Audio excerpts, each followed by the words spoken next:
저번 주에 저희가 씨 뿌리는 자의 비유를 봤습니다. 그러면서 제가 비유를 통해 말씀하시는 우리 예수님에 대한 거는 그 다음 주에 하겠다고 제가 저번 주에 말씀을 드렸죠. 네, 그래서 오늘 이 비유에 대한 부분, 가라지와 곡식에 대한 비유 들어가기 전에 좀 비유를 통해 말씀하시는 예수님에 대해서 좀 나누려고 합니다. 예수님의 트레이드 마크죠, 비유는. 성경에 예수님의 가르침 중에 3분의 1이 비유로 가르치십니다. 그렇다면 상당히 중요하다는 걸 알 수 있겠죠. 특히 마태복음은 4분의 1이 비유로 구성되어 있고요. 마태복음에 등장하는 예수님의 교훈만 이렇게 딱 따지면 43%가 비유로 설명을 하십니다. 누가복음은 50% 넘게. 그것뿐만 아니라 우리 예수님은 비유를 상당히 가치 있게 여기세요. 이 방법을. 제가 한번 읽어볼게요. 마태복음 13장 44절 35절. 예수께서 이 모든 것을 무리에게 비유로 말씀하시고 비유가 아니면 아무것도 말씀하지 아니하셨으니 이는 선지자를 통하여 말씀하신 바 내가 입을 열어 비유로 말하고, 이거 중요합니다, 창세부터 감추인 것들을 드러내리라 함을 이루려 하심이라. 그러니까 비유를 통하여 뭐요? 예수님은 창세부터 감추어진 것들을 드러내는 것의 비유를 지금 사용하고 계십니다. 그만큼 가치 있게 여기시고 계신 것을 볼 수 있죠. 그러면 왜 예수님은 비유로 말씀을 하실까? 그냥 직접적으로 말씀하시면 이해하기도 쉽고 그냥 다이렉트로 이렇게 직설적으로 말씀하시면 더 알아듣기 쉬울 텐데,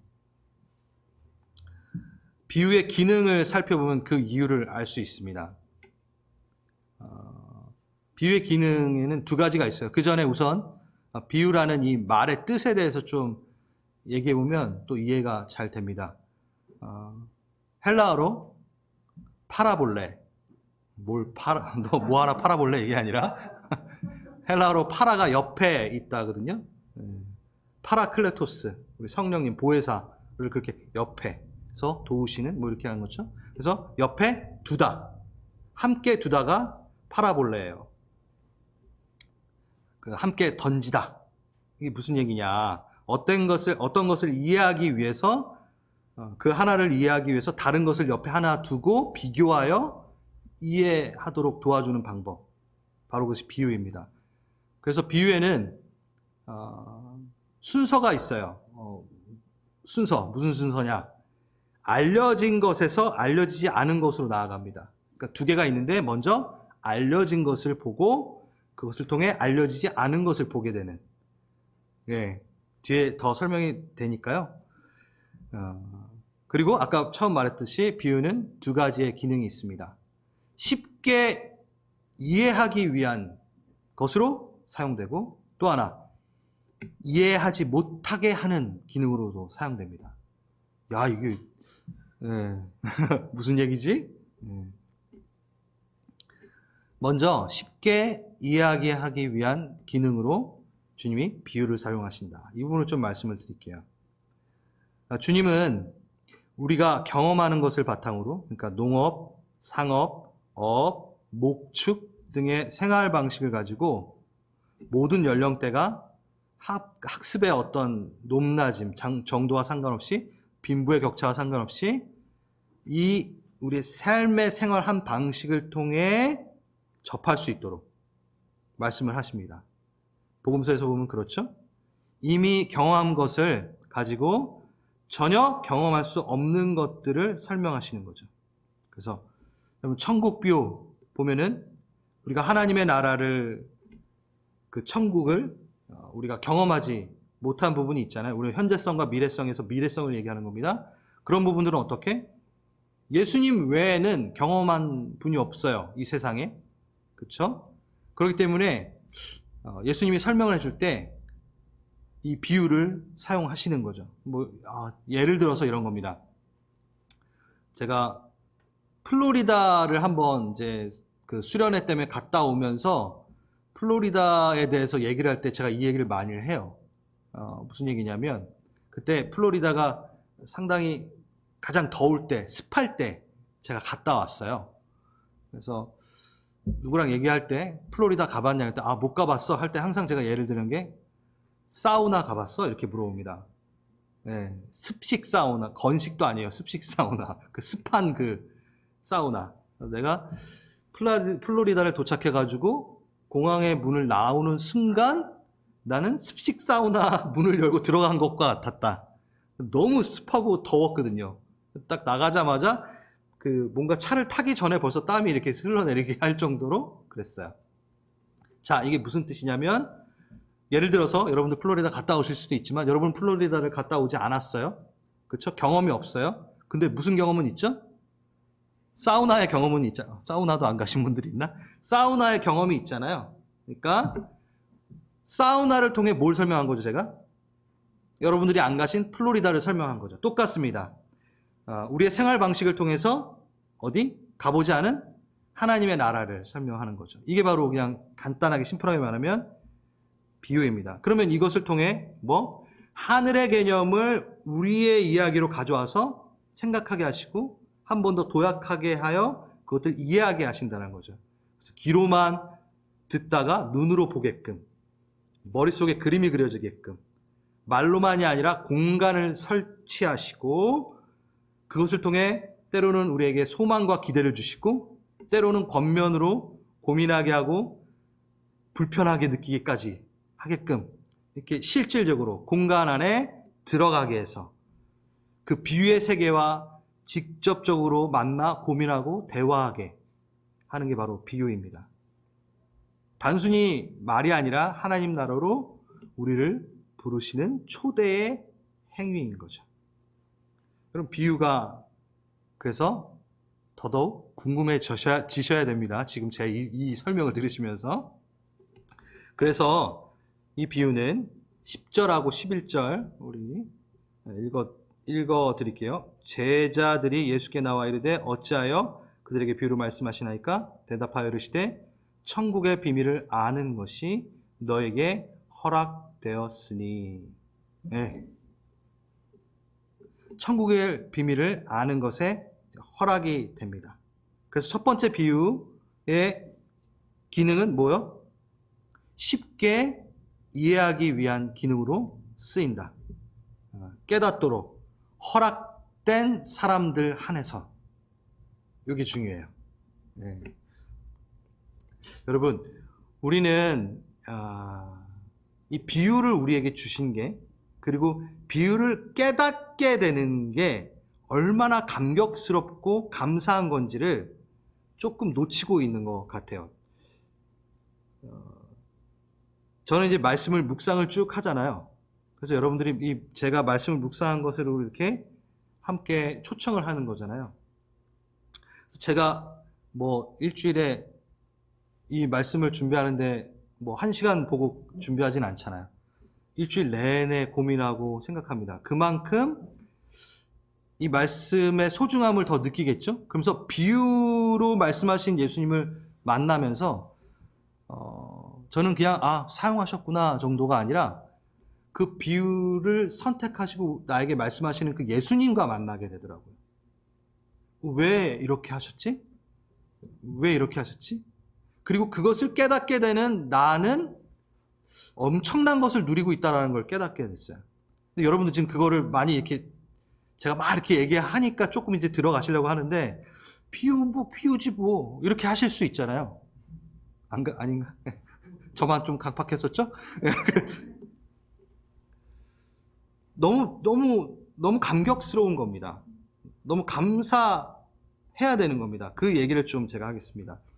먼저 깨닫도록 허락된 사람들에게 계시되었다라고 지금 말씀을 드렸는데 계시라는 단어를 좀 잠깐 보면은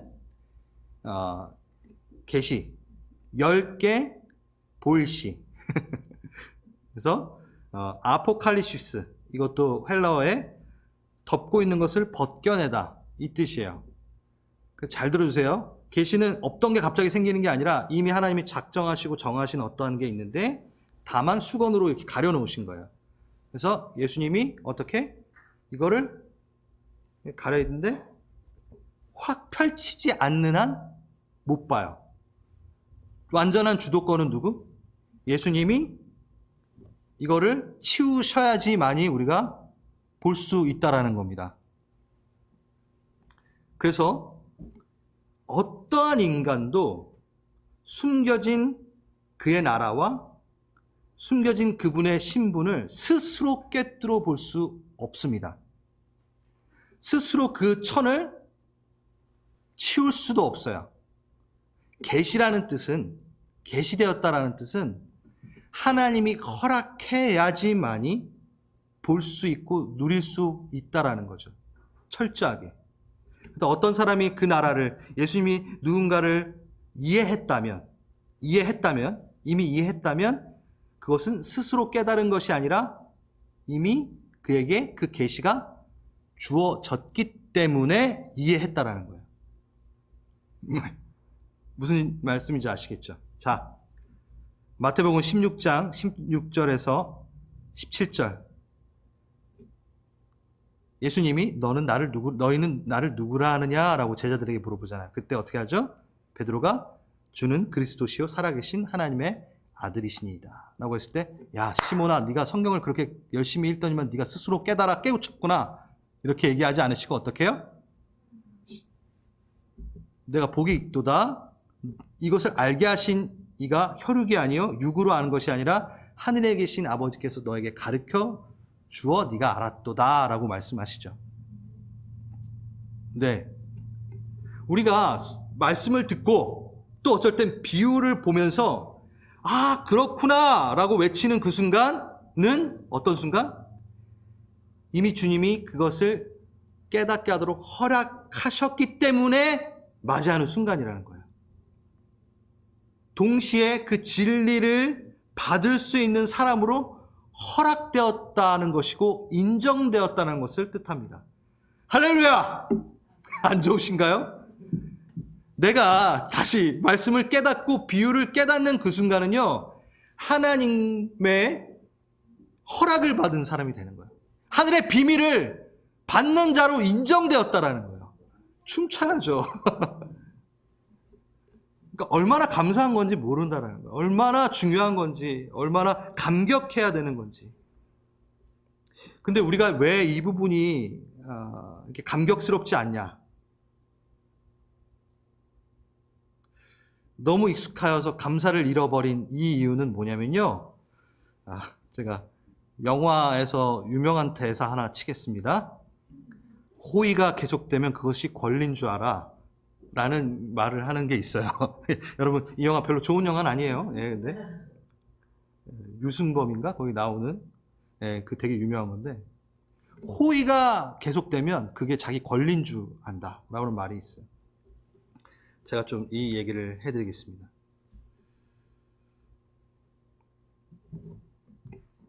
우리에게 인격적인 관계를 누리시기 위해서 그 true love, 진정한 사랑을 누리게 하기 위해서 우리에게 주신 선물이 하나 있죠. 뭐죠? 자유의지. 네. 예수님을 선택하는 것에 대한 의지. 선악과 나무를 따먹고 안 따먹고에 대한 의지. 왜냐하면 그 의지가 없으면 로봇과 마찬가지이기 때문에 하나님께서는 우리에게 정말 진정한 사랑을 위해서, 이 true love를 위해서 자유의지라는 걸 우리에게 주셨어요. 이 부분을 길게 하면 또 안 되니까 넘어가겠습니다. 그런데 우리는 이 자유의지에 대한 약간의 착각이 있어요. 우리에게는 분명한 자유의지가 있습니다. 그래서 자유의지가 있으니 무엇이든지 할 수 있어요. 그래서 우리가 선택하고 집중하여 노력한다면 시간이 걸리고 에너지가 좀 많이 들더라도 목표한 바를 이룰 수 있죠. 그렇죠? 그게 내 의지를 통해서 이것을 선택하고 막 에너지를 들여서 목표한 바를 이루어내는 그 의지. 내 의지로 스스로 이룰 수 있다, 도달할 수 있다라는 어떠한 개념이 우리에게 있어요. 하지만 이런 생각이 취해서 놓치는 게 하나 있습니다. 자유의지가 능력에 의해 제한받는다라는 것을 잊어버립니다. 목사님 오늘 좀 어렵네요. 이러지 마시고 제가 또 얘기를 해드릴게요. 아무도 우리를 구속하지 않아요. 우리의 자유의지를 제한하지 않아요. 그런데 우리는 하늘을 날 수는 없습니다. 예를 들어서. 맞나요? 어느 누구도 그것을 못하게 하지 않아요. 여러분, 날아도 돼요. 내 의지가, 내 자유의지가 내가 나는 것을 막는 게 아닙니다. 자, 날지 못하는 것은 누군가 나의 의지를 침해해서 막았기 때문에가 아니라 뭐가 없기 때문에? 그러할 능력이 없기 때문에 못하는 거예요. 여기까지, 그쵸? 따라오시고 계시죠? 그렇기 때문에 내가 하늘을 날 수 없는 것은 자유의지에 대한 문제가 아니라 능력의 문제입니다. 자, 그래서 인간으로서 인간이기에 할 수 없는 것들이 분명히 있어요. 아무리 하고 싶어도 하지 못하는 것들이 있어요. 그게 뭐죠? 그게 바로 타락한 인간이 스스로 하나님을 알 수 없고 스스로 하나님 앞에 나아가지 못하며 스스로 하나님을 깨닫지 못하며 스스로 말씀을 깨닫지 못하며 스스로 비유를 깨닫지 못하며 능력이 없어요. 우리에겐 그 능력이 없어요. 다시 여러분이 성경책을 보다가 깨달았어요. 와, 나 똑똑하네. 나 열심히 묵상하니까 그냥 막 계시가 그냥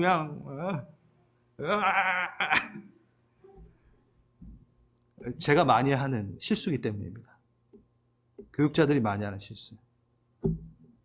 이건요, 하나님의 은혜 아니면, 그러니까 내가 스스로 하나님의 말씀을 깨달을 수 있다는 큰 착각, 자유의지에 취해서 우린 그 능력이 없는데, 그러니까 교만해지는 거죠. 겸손치 못한 거죠. 하나님 앞에 나아갈수록 더 가까워질수록 오히려 교만해지는 거죠. 바로 바리새인들이 그래왔다는 겁니다. 내가 먼저 깨달았으니 한마디 해주지. 저에게 하는 소리입니다, 여러분. 야, 다시. 인간에게 그 능력이 없어요. 아무도 그 의지를 막지 않았는데도 우리는 스스로 하나님께 나아갈 수 있는 능력이 전혀 없어요. 그래서 주님이 어떻게 하셨죠? 내려오셨습니다. 그래서 주님이 먼저 계시를 내려주십니다. 그래서 우리가 말씀을 깨닫고 비유를 깨닫고 하는 것은요, 어떤 일이라고요? 감격스러운 일인 거예요. 감사한 일인 거예요. 내가 이룰 수 없고 내가 맛보지 못할 것을 선물로 주신 것에 대한 감격이 있어야 된다는 거예요. 끄덕끄덕, 좋습니다. 여러분, 그 감격 때문에 끄덕끄덕하고 계신데 마음이 끄덕거리십시오. 누구에게? 하나님께. 감사합니다. 감사합니다. 그래서 그 얘기를 우리가 전적인 하나님의 은혜요, 사랑이 우리에게 오신 것이다, 임한 것이다 라고 얘기를 하죠. 우리는 하나님의 주신 자유의지 가운데 반응은 할 수 있어요. 반응, 그 자유의지의 반응. 우리는 스스로 그의 나라와 그를 깨닫지 못하는 것을 인식해야 됩니다. 그래서 비유를 깨달아 알게 되었을 땐 진심으로 감사하며 감격해야 됩니다. 그가 허락하셨기 때문에 일어난 일이기 때문에. 좋습니다. 이게 바로 뭐요? 비유의 기능 중에 쉽게 이해하게끔 하시는 하나님의 선물, 손, 깨닫게 하셨으니까. 근데 하나가 남았죠? 뭐죠? 이해하지 못하게 되는 기능이 있어요. 아까 읽었는데 11절, 대답하여 이르시되 천국의 비밀을 아는 것이 너에게 허락되었으나, 아까 제가 허락되었으니라고 그냥 끊었는데, 허락되었으나 그들에게는 아니 되었나니. 누군가에게는 허락되지 않은 것처럼 이제 탁 하나님께서 말씀하십니다. 예수님의 역사하심, 다스림, 통치, 그리고 그 비유를 통해 종교 지도자들과 일반 유대인들은 다 봤습니다. 하나님 나라가 도래했어요. 예수 그리스도가 이 땅에 내려오신 게 하나님 나라의 도래죠. 하나님 나라는 그냥 장소만을 얘기하는 게 아니라 통치를 얘기한다는, 우리 교회 분들은 다 이제 너무 많이 얘기해서 아실 거예요. 그 하나님 나라의 도래에 대해서 하나님 나라에 반응하는 사람들은 원래, 반응했어야 되는 사람들은 원래 성경을 더 많이 알고 율법을 더 많이 아는 종교 지도자였어야 돼요. 그렇지 않나요? 바리새인이었어야 돼요. 그리고 일반 유대인들, 성전과 회당에 출입이 가능한 그들이 훨씬 더 하나님의 그 도래에 반응하는 게 가능성이 더 컸어요. 그렇죠. 네, 더 많이 알았으니까. 지식적으로, 종교적으로 더 뛰어난 자들이었기 때문에, 그런데 오히려 전혀 생각지 못했던 그룹, 창기, 세리, 병자들, 별 볼 일 없는 갈릴리 출신인 어부들, 이들이 이 하나님 나라에 반응을 합니다. 바로 방금 읽었던 게 바로 그런 거예요. 교만한 마음, 선입견, 고정관념, 자기 생각, 자기 의에 갇힌 자들에게는 절대 이해할 수 없는 측면이 바로 이 비유입니다. 다 알 것 같은데? 관계가 없으니까 몰라요. 머리로만 알아요. 이것에 반응하지 못해요.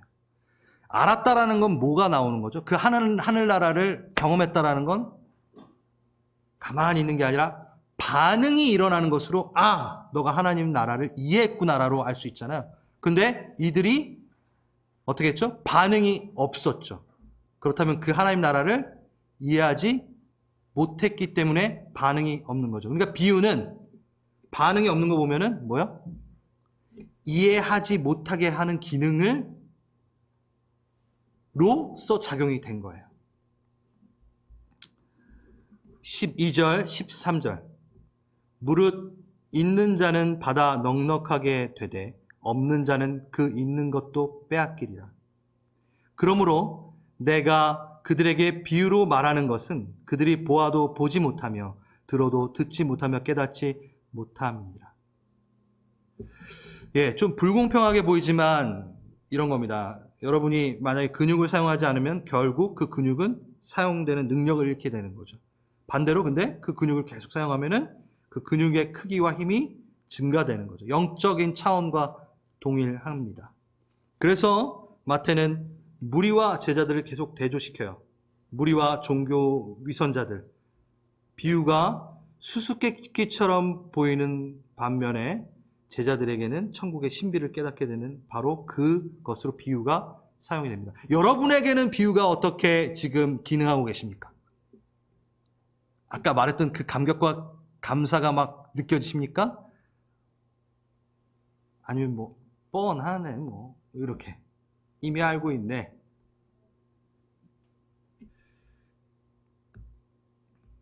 자, 비유를 이제 해석하는 것에 대해서도 좀 한번 얘기를 하겠습니다. 비유를 해석하는 것에 대한 자의적인 해석, 오류를 피하는 방법에 대해서 좀 말씀을 드릴게요. 중요하죠, 이거? 그쵸? 왜냐면 이단들이 맨날 비유풀이, 뜻풀이 해가지고 이상하게 하잖아요. 대부분의 이단들이 가장 좋아하는 게 이 비유풀이에요. 자기 멋대로 알레고리컬하게 풀어가지고 끌어들일 수 있기 때문에. 여러분, 비유의 바른 해석 첫 번째 뭘까요? 너무 많이 말했기 때문에 여러분 이 정도는 나와야 돼요. 앞뒤 문맥을 보고 읽어라. 그러면 엉뚱한 대로 가지는 않습니다. 또 하나, 퀴즈 하나 내면서 가야 돼요. 여러분, 그 성경 66권 중에 그 한 장에 별명이 붙어 있는 장들이 있잖아요. 그쵸? 그 믿음장 하면은 뭔가요? 히브리서 11장. 우리 와인 간사님, 바로. 소망장 하면 뭔가요?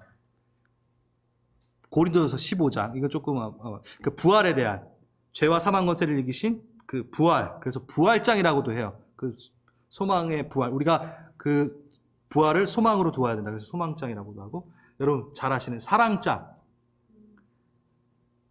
응? 고린도서 13장. 사랑장. 그게 아니라 사랑장. 네. 사랑은 언제나 온유하고. 이거 13장이잖아요. 그렇죠? 그러면 제가 천국, 이거 발음이 정말 힘들어요. 천국장이 아니고요. 천국장 먹고 싶어 하실까봐.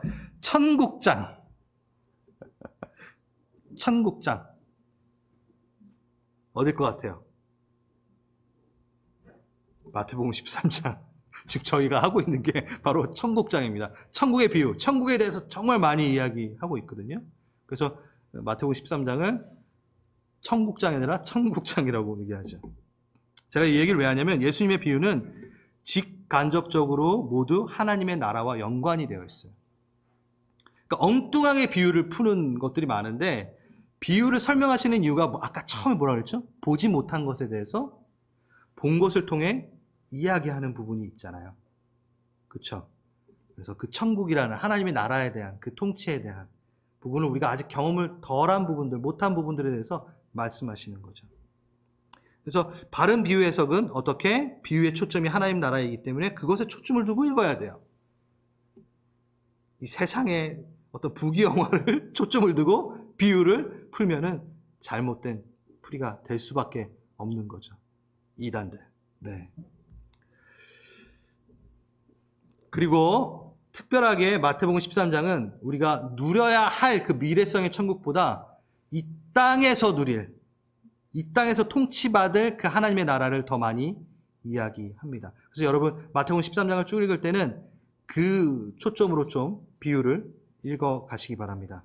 그래서 이거를 토대로 오늘 가라지와 곡식의 비유를 좀 짧게 나누려고 합니다. 여러분 가라지와 곡식의 비유 이거에 아주 명확하고 아주 정확한 해석을 제가 해드리겠습니다. 설명을 해드리겠습니다. 흔들릴 수 없어요. 아주 그냥 명확합니다. 제가 자신 있게 이 비유를 해석해드리겠습니다. 어떻게 그렇게 할 수 있을까요? 성경에 다 나와 있기 때문입니다. 이미 예수님이 해석한 걸 읽기만 하겠습니다. 추 목사님 상당히 교만해지셨네. 잠깐 그렇게 생각하셨다면 그러지 마시고요. 저자 직강 예수님이 쓰신 거, 성령님이 쓰신 거 그대로 제가 전달하면 될 것 같아요. 먼저 가라지와 이 곡식의 비유를 보면요. 교회 안에서 가라지와 알곡이, 곡식이 마지막 때까지 함께 공존하다가 이렇게 나뉜다. 라는 얘기로 정말 많이 우리가 들었잖아요. 그러니까 교회에 적용해서 이야기하는 걸 많이 들었었습니다. 물론 이거를 한 번 더 이렇게 적용을 해 나간다면 그렇게 할 수도 있지만 그냥 한번 읽어보면은 그게 아니었네라는 걸 여러분 아실 수 있을 거예요. 그냥 읽을게요. 마태복음 13장 37절입니다. 대답하여 이르시되 좋은 씨를 뿌리는 이는 인자요. 인자는 구약에서 항상 예수님을 나타낼 때 쓰셨던 말씀이죠. 그래서 좋은 씨를 뿌리는 자는 누구라고요?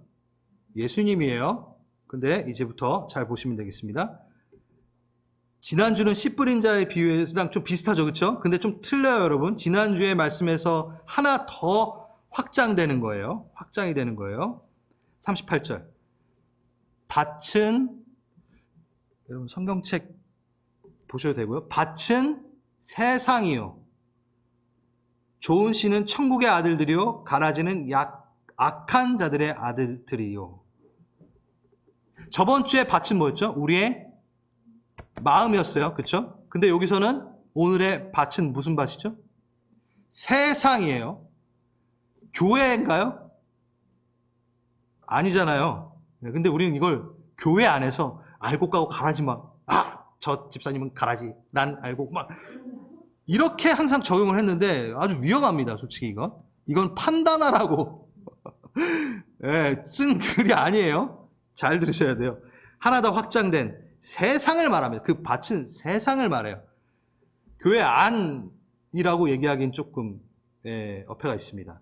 왜냐하면 이때는 명목상 교회도 존재하지 않을 때예요. 예수님이 이 말씀을 하실 때는 그러니까 세상이에요. 세상에 좋은 씨를 뿌리는 예수님.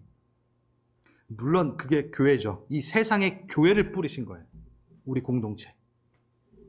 제가 계속 이렇게 설명하는데 오케이. 끄덕을 해주세요. 여러분 입이 오케이. 감사합니다. 마스크를 쓰고 계시니까. 그리고 좋은 씨는 뭐죠? 이것 그대로 주님의 자녀고 가라지는 주님 안에 속하지 않은 악한 자들의 아들들. 이 땅에 주님의 자녀를 심고 계신 거예요. 이 온 세상에. 그리고 39절 가라지를 뿌린 원수는 마귀요. 가라지의 출처가 사단이에요. 그리고 추수꾼은 누구죠? 추수꾼은 우리 이러면 또 안 됩니다. 이거는 비유인데 분명히 해놨어요. 뭐죠? 천사들이에요. 그 이단들은 난리가 나요. 자기 멋대로 풀어요. 추수꾼 이렇게 그렇게 해서 여기서는 천사들입니다. 40절 그런즉 가라지를 거두어 불에 사르는 것 같이 세상의 끝도 그러하리라. 인자가 그 천사들을 보내리니 그들이 그 나라에서 모든 넘어지게 하는 것과 또 불법을 행하는 자들을 거두어내어 풀무불에 던져 넣으리니 거기서 울며 이를 갈게 되리라. 그때 의인들은, 좋은 씨가 의인들이죠, 그렇죠? 그 곡식이 된 의인들은 아버지 나라에서 해와 같이 빛나리라. 귀 있는 자는 들으라 라는 말씀입니다. 이 앞에 있는 부분을 갖고 좀 하나씩 딱 3가지만 포인트에서 보겠습니다. 자, 확장되었다 그랬죠. 지난주는 내 영혼에 하나님 나라가 임하는 거예요. 그런데 이번 주는 이 땅 가운데 하나님의 이 나라 임하는 것을 이야기합니다. 첫 번째, 천국의 자녀들.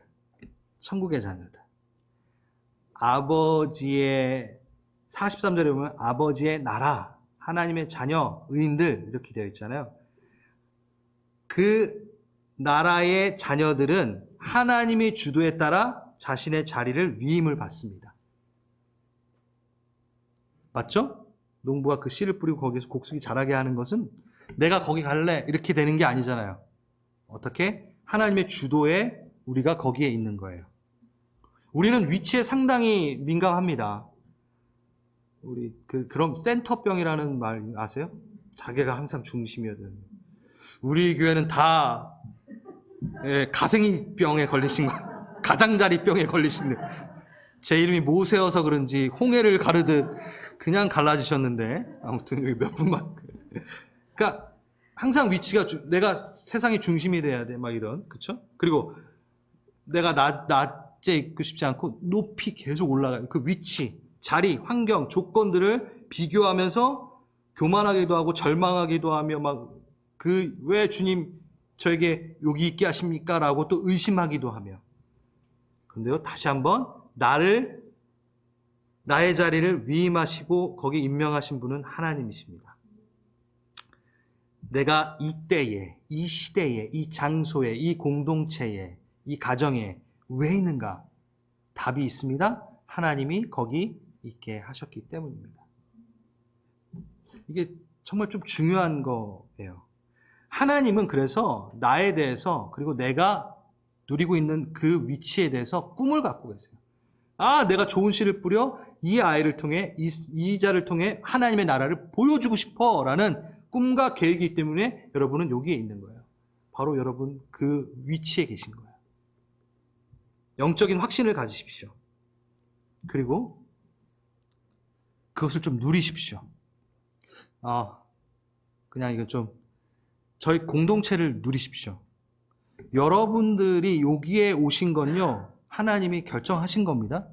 그러면 여기에서 뭐를 좀 여러분들은 누리셔야 될까요? 하나님의 나라를 배우고 또 하나님의 나라를 확장시키는 것을 이곳을 통해 이루셔야 합니다. 그래서 이 공동체를 통해서 수급을 받으시고 공급을 받으셔야 돼요. 그래서 많이 이용하세요. 사용하세요. 이 예배가 더 하나님의 임재 가운데 들어가도록 우리가 함께 힘써서 이곳을 이용해야 됩니다. 사용해야 됩니다. 둘째, 가라지와 곡식이 함께 자라고 있습니다. 그렇죠? 자랄 때 가라지인지 곡식인지 잘 몰라요. 줄기는 정말 구분이 안 돼요. 잎도 비슷해요. 그런데 뭐가 다르죠? 마지막 열매는 분명히 다릅니다. 근데 자랄 때 보면 가라지도 잘 자라고 좋은 씨도 잘 자라요. 일반 은총처럼. 특별하게 좋은 씨의 그 곡식이 더 잘 자라는 게 아니에요. 둘 다 그냥 쭉쭉쭉쭉 잘 자라요. 그러니 그리스도인들이 갈등하기 시작합니다. 예수를 믿으면 뭔가 나올 줄 알았는데, 아니 오히려 가라지가 더 잘 자라는 것 같아. 여러분 솔직히 잔디가 더 잘 자라요? 민들레가 더 잘 자라나요? 막 이런 거죠. 왜냐하면 결과만을 위해 세상 그 가라지들은 편법도 적절하게 잘 써, 탈세도 지능적으로 잘해, 뇌물도 쓰고 아첨도 하고 싸바도 잘하고 막 거짓말, 사기도 잘 쳐. 그러니까 얼핏 보니까 세상에서 보면 가라지가 쑥쑥쑥쑥 더 잘 자라는 것 같죠. 그래서 우리가 그걸 보면서 저걸 못해서 아쉬워, 안타까워 막 이러고 있잖아요.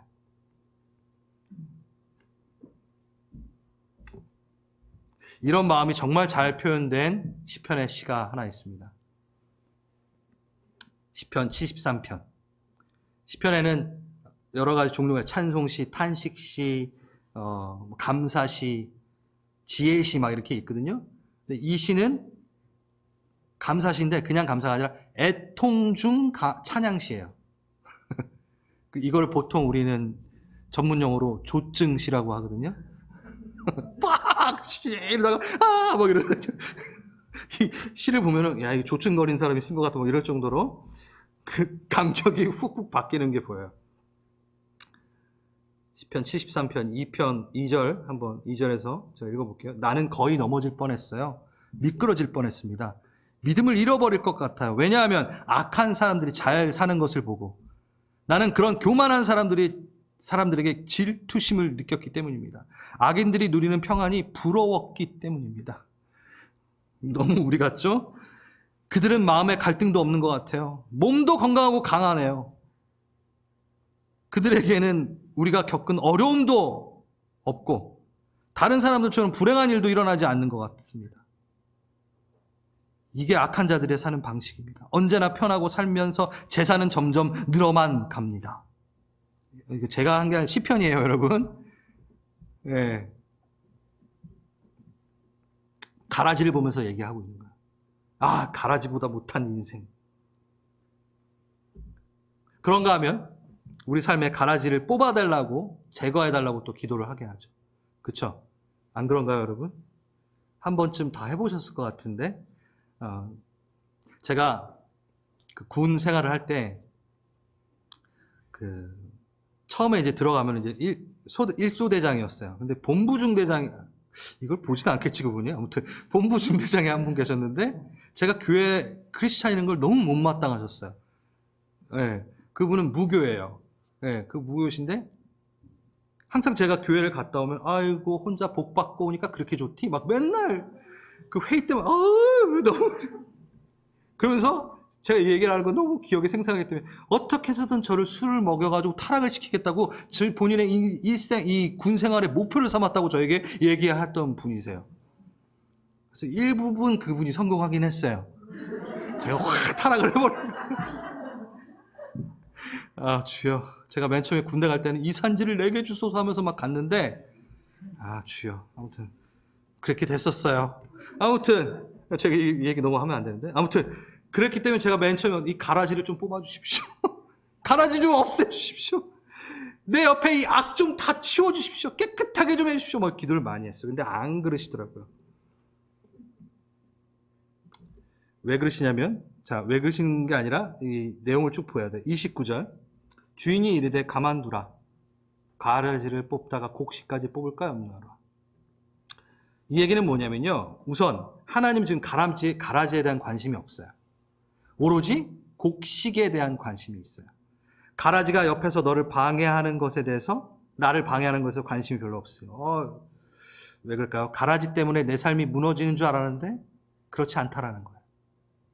가라지가 있는 상태에서도 곡식은 잘 자라고 열매를 맺습니다.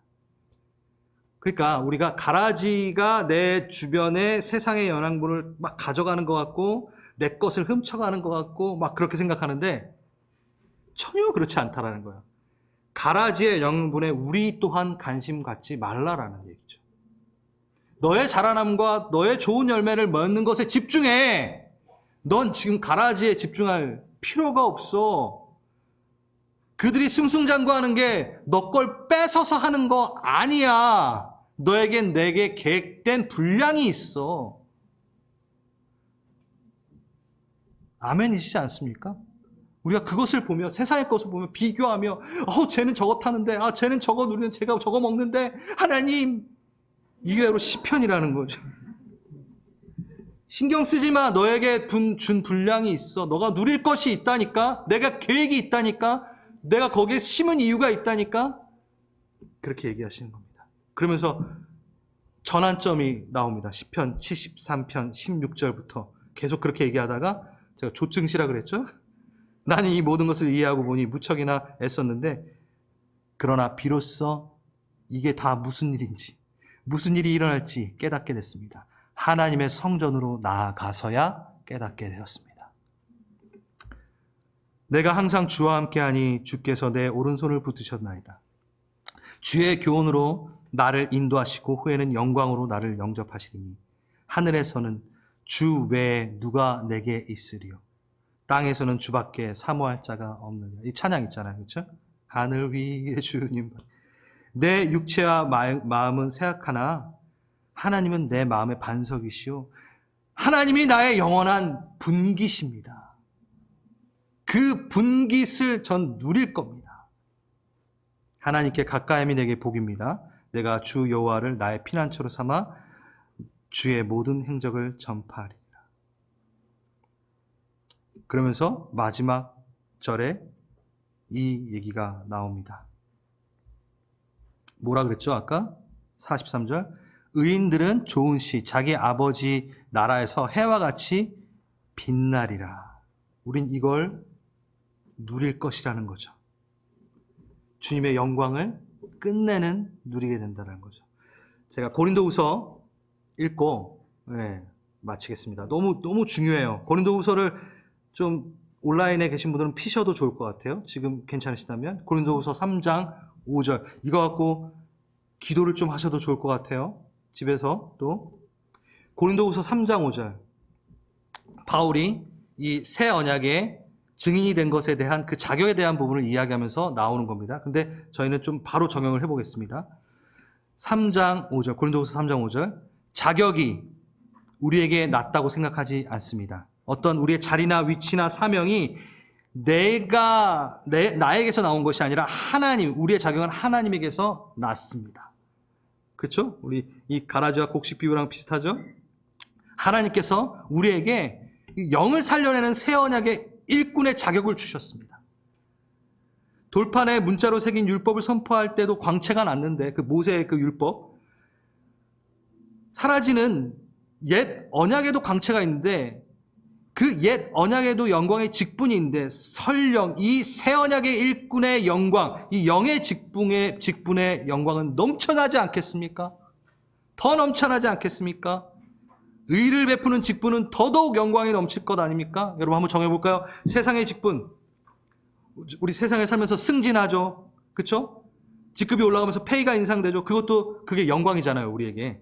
그것도 영광이 있거늘 설마 새 언약의 증인되온 그 의의 직분을 받은 우리의 영광은 그 하늘의 영광은 얼마나 더 크겠느냐. 너 이거에 정신 팔릴 필요 없어. 더 큰 영광이 우리에게 있어 라고 얘기하는 거예요. 의의 직분의 영광을 소망해봐 라고 얘기하고 있습니다. 세상의 직분에 올라가는 것, 그 직급이 올라가는 것에 대한 기쁨이 있는데 너가 하나님의 직분을 받은 것에 그 임명된 것에 기쁨이 있는가? 위임한 그 자리에 기쁨이 있는가? 얘기를 합니다. 11절 잠시 있다가 사라져버릴 것에도 영광이 있거늘 우리는 이런 영광의 직분의 소망을 가지고 있어야 하지 않을까요? 15절 오늘날까지도 그들은 모세의 글을 읽을 때에 그 마음이 수건으로 덮여 있습니다. 그러나 사람이 주께로 돌아서면 그 수건은 벗겨집니다. 주님은 영이십니다. 우리의 영이 계신 곳에 주님의 영이 계신 곳에 자유가 있습니다. 우리는 모두 수건을 벗어버리고 주님의 영광을 바라봅니다. 이렇게 해서 우리는 주님과 같은 모습으로 변화하여 점점 더 큰 영광에 이르게 됩니다. 전 가라지와 알곡, 이 곡식에 대한 비유를 마무리하면서 이 얘기를 하고 싶습니다. 여러분이 위치한 이 위치는 하나님이 정하신, 임명하신 위치입니다. 그리고 방금 얘기했듯이 가라지는 가라지로 두세요. 그들이 먹고 마심에 대해 비교하며 하나님 왜요라고 하지 마십시오. 여러분에게 분량이 있습니다. 여러분의 계획이 있습니다. 그분은 심으셨으면 분명히 거두실 계획이 있다고요. 잘하게 하십니다. 옆에 세상이 내 거 뺏어가지 않습니다. 하나님의 계획은 이루어지기 때문에 별개입니다. 그러면 우린 뭐에 집중한다고요? 곡식의 열매 맺기를 집중하면 됩니다. 우린 주님 따라 가면서 그 열매 맺기를 힘쓰면 되는 겁니다. 의의 직분에 그 영광에 좀 소망합시다. 저는 우리 교회가 이거를 함께 보는 교회가 됐으면 좋겠어요. 예배에 우리의 시간을 허비해버리고, 전 계속 요즘에 허비한다. 왜냐하면 예배하면 뭔가 얻으려고 우린 너무 해요. 주님 앞에 나아가 뭔가 더 주머니에 넣고 싶어요. 예배하면은 더 넣어야지. 아니요, 빼세요. 하나님한테 다 허비해버립시다. 예배 시간, 기도의 시간 전혀 나에게 뭔가 줄 것 같지 않아도 한번 가져봅시다. 그래서 저번 주에도 말했지만 요즘에 저희 교회에 오면 무조건 저는 저 만나러 오셔도 기도부터 하세요 그래요. 제가 줄 게 없기 때문이에요. 임재, 하나님의 임재가 여러분에게 줄 게 있습니다. 여러분에게 주님이 임재하셔서 그 영광을 보여주고 싶어 하세요. 너무 단순한 것 같지만 우리 교회가 다시 한번 이 영광을 보러 한번 걸어가 봅시다. 다 함께 일어날까요? 네.